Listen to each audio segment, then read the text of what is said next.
There we go. Last and all deciding game, 5th game of the Grand Final. GERA Cup number 67 already. A history of 67 cups. That's quite a history, quite a story. This is also 6,700 euros spent on a tournament series. That's just amazing. The guy who sets this up is GERA, so thank you very much. He's from the Good Game Brew community, so big shoutouts to him.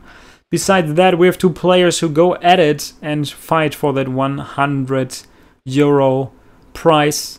It is still FoCuS spawning as the yellow orc player here on the top half of Terenas stand. His opponent is still LawLiet in the pink color on the bottom half of Terenas stand.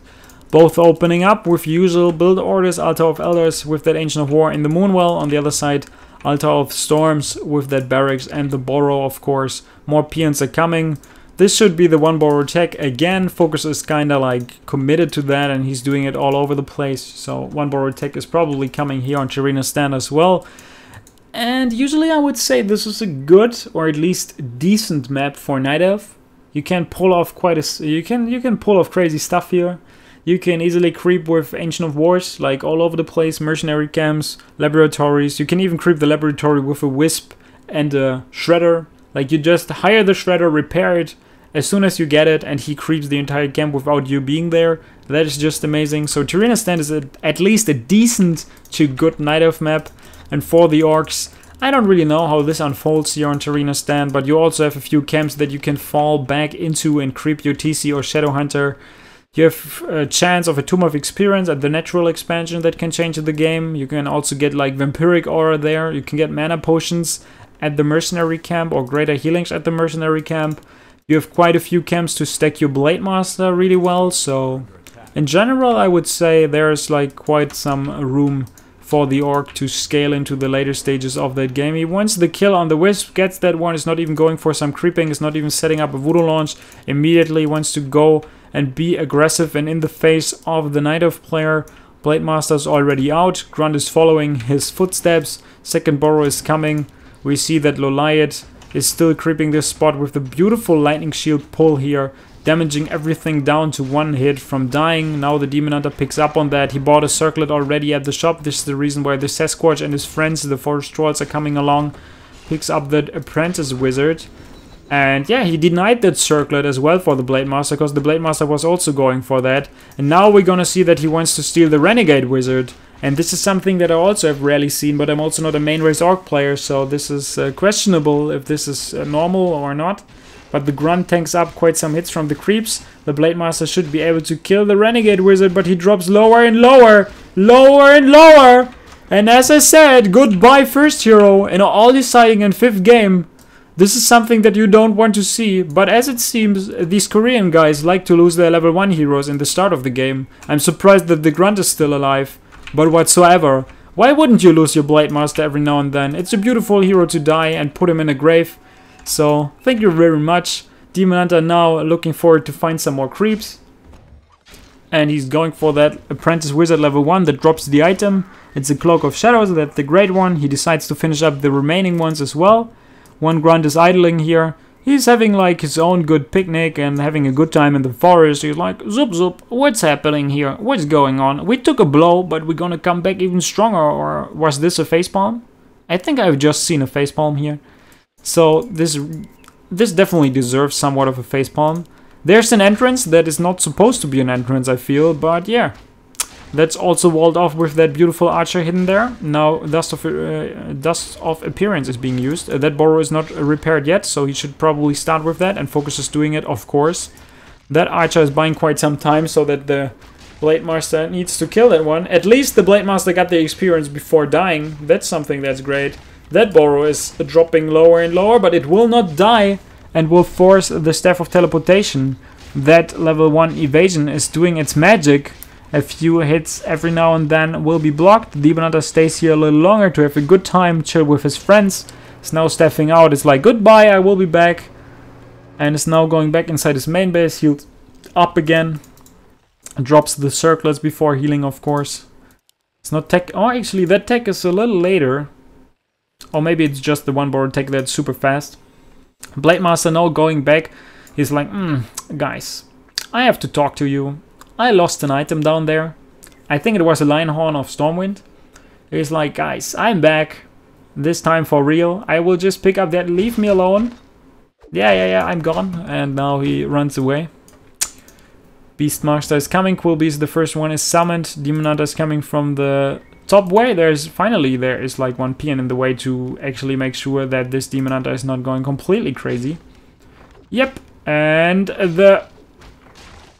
Okay, maybe in the 5th game of a best of 5 grand final you just decide to not play up to the fullest, but it's also already like super late, probably like 3 AM in the morning for the Koreans. But yeah, he's a little bit underperforming, because usually you want to keep that and use a hold position command to make sure that this peon is not moving, and he's about to lose that borrow. It's gone, and it will not come up for quite some time. He's down to 1 borrow right now.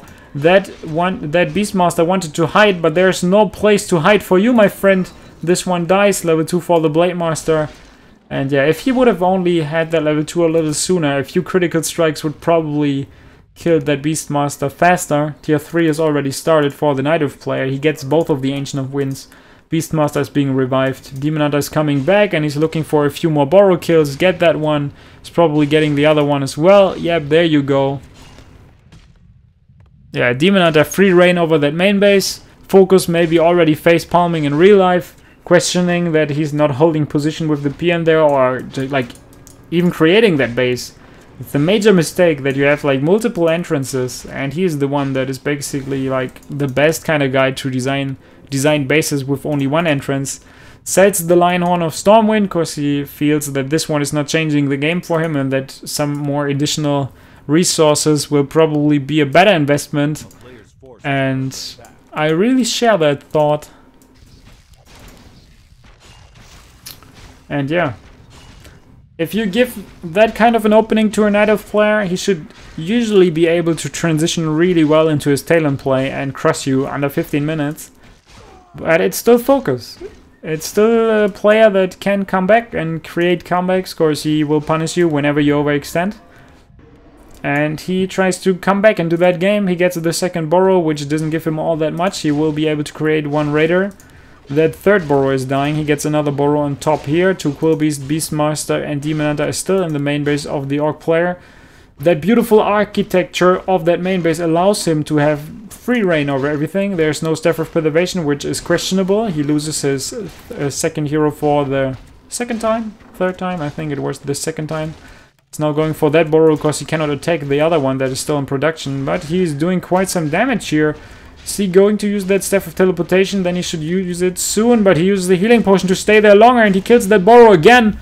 And at this point, you should really ask yourself if you want to stay in that game any longer, but he keeps him from staffing out, forcing the Townfall. That was beautiful. But dude, you got a mountain to climb if you want to win that game. This will be an uphill battle for quite some time for the Orc player.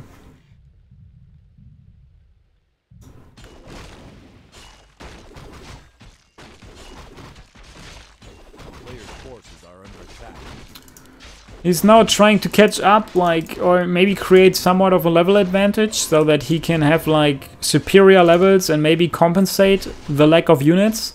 But usually what this kind of strategy heavily relies on, the Talon strat, is disabling heroes and forcing you to fight with units only. And the moment you rely on your heroes and they're spinning in the air by Cyclone and they're just basically having a cup of tea while the rest of your army is dying, that is probably not the perfect decision. But it's the only way that he can come back into that game. If he creeps faster than his opponent, creates somewhat of an advantage, finds some items like this Vampiric Aura that at least helps him a little bit. But yeah, as I said, it will be an uphill battle for quite some time. That early game was way too horrible. FoCuS needs to perform really well now to compensate his poor performance in the earlier stages. Almost level 3 for both of his heroes, but also the Night Elf player crept a few spots. Demon Hunter is already level 3, picks up the Orb of Venom. Master training is already done. We have Master Talon, 37 supply. In total, we do see 7 Talons right now. Triple heroes coming as well for the Night Elf player. He's going for the Tavern and picking up his Tinker Buddy. No Townfall, so this is the kind of risk that LawLiet is willing to take. He's willing to take a fight without a town portal, so there's no backup plan. Let's check the mana on the Talents. 300, 200, almost 200, 378. So there is a lot of mana. You need 200 for a Cyclone, so we have basically 8 to 9 Cyclones here in that next fight. 2 Raiders, still level 1 wave. The Vampiric Aura can of course be helpful in the fight, but the amount of units that he has to his hands is not that great. Maybe even buy a Shredder and use it, but he cannot afford it because he doesn't have the amount of lumber that you will need to get a Shredder. Healing Scroll is being used to keep the TC alive.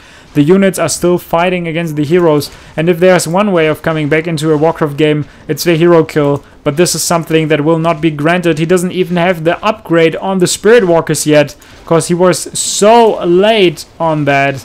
So he cannot even disenchant the Cyclones, and as you can see it, Cyclone is a major problem for him. Uses the Invo Potion right now to be able to get a few hits out. First critical strike, finally. We do have a level 3 TC. Demon Hunter comes back with the Staff of Teleportation. He's still got an Invo Potion.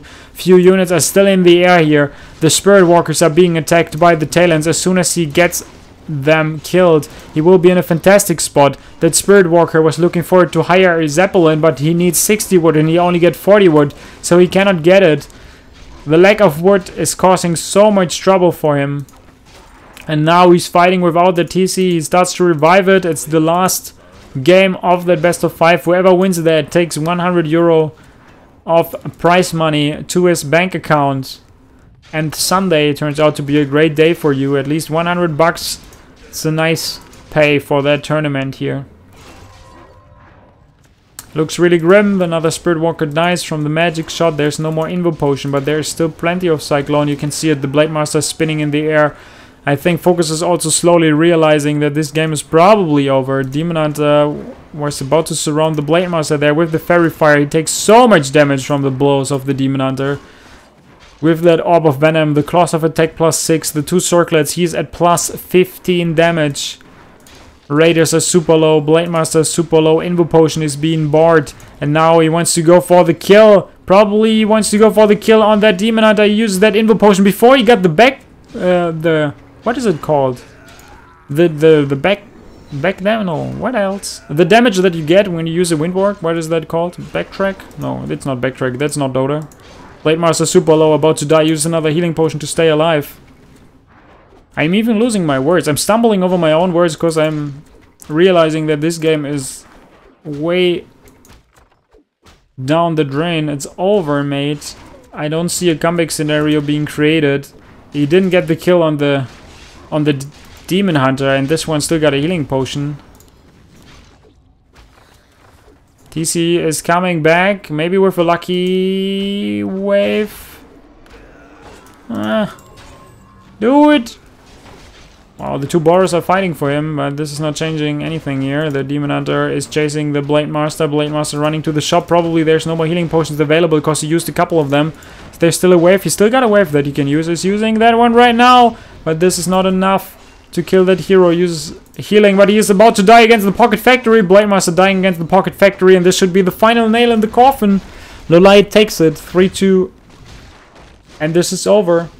This is just over. FoCuS was able to win, I think, the IFN Cup earlier today, but he was not able to win this cup. So Foggy is the only player, I think, that was able to win GERA Cup as well as IFN Cup at the same day. But in the end, FoCuS was able to win the Chinese version of the GERA Cup, but now LawLiet takes it here and wins that one. Beautifully done, beautifully played, exploiting all the weaknesses in that armor of FoCuS, and now being the well-deserved winner in that game. 3-2 score in the end. GG! The backstab damage, that was it, Gregma. Thank you very much. The fucking backstab.